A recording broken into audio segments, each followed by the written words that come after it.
Pixar tutorial. My name's Scott Morse. I'm a story artist at Pixar, where I've had the opportunity of working on a lot of really cool movies, like Ratatouille, WALL-E, some of the Cars movies, and the upcoming movie Soul.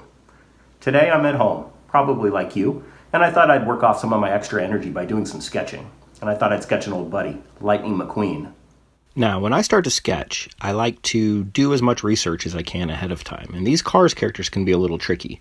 We're lucky with a character like McQueen because the character already exists and the design is already set. So we can see all kinds of really cool little details on toys and drawings and posters and things, or even freeze-framing the movie. These details can be really helpful. Things like the headlights and the Rust-eze logo give us landmarks on McQueen's body.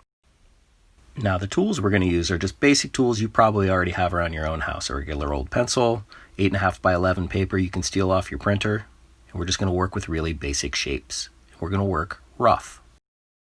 In story, in particular, we like to say, always work rough.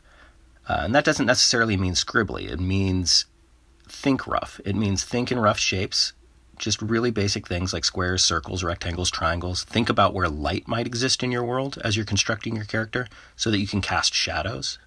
I don't necessarily always draw a light bulb or ever draw a light bulb, but I'm drawing one today for you guys so that you can keep it in mind. Now, these Cars characters, if they existed in our world, would be made out of metal, but I like to think of them almost like they're made out of soap or a sponge where they're a little bit more pliable and you can get some squash and stretch out of them.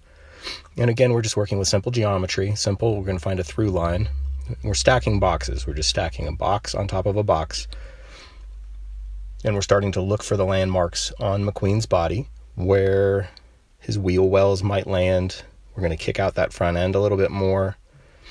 That Rust-eze logo is a really great landmark to kind of give us other things to think about as far as where the headlights might go, where the corners of his mouth might land. Give him his confident smile, how his wheel wells might work. That back fender and his little lightning bolt.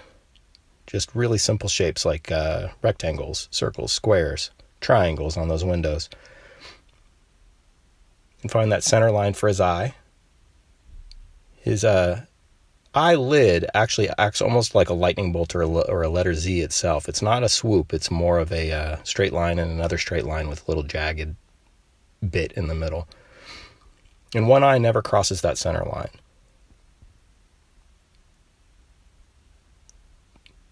And again, think about that light source, where shadows might hit, where shadows might fall. And we're just going to keep this really, really rough. Because this isn't our final drawing. This is just our rough. We're going to put another piece of paper over the top, and we're going to keep working. Now, you should just be able to lay another piece of 8.5 by 11 paper over what you've got, and your lines are probably dark enough that you're going to be able to see your rough drawing underneath. And we're going to go and we're going to remember all these little details that we observed on McQueen when we were doing our thinking before we even got started. It's crazy, but that back fender on McQueen in particular in the Cars world, I like to think of almost not like a car fender, but like the back leg on a dog who's getting ready to run, or the back leg on a cat who's crouched and getting ready to pounce. It's almost like McQueen's haunches. He's such a fast car. I like to think about him getting rared up, even just in his design. And again, we're working over our rough, and we're not tracing. We're using that as reference to subtract out the drawing lines that we didn't like in our rough. We're going to add tighter lines over the top here, only selecting the ideas that we liked from before. We don't have to even show anybody our rough when we're done. Just the details we like. We're going to think about the thickness around the windshield, because there's a truth in these materials. We know what real cars look like. We know how thick those little beams are around our windshields.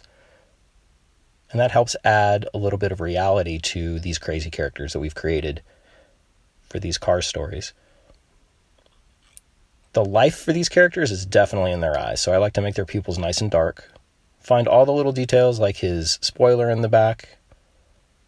Think about that light source. Maybe not actually draw it in, but think about where it might hit in the world and how shadows might work on this three-dimensional shape we've created. And again, it can stay very, very rough. And if you want, you can lay another piece of paper over this and tighten it again and add color and keep going if you really, really feel like you want to. But I like the life that comes out of a nice pencil drawing like this. Sign your work when you're done. And on social media, definitely post your drawing if you can. And use the Pixar hashtag, #DrawWithPixar. Thanks again for joining us, you guys. This has been a lot of fun, and I can't wait to see what you do. Take care.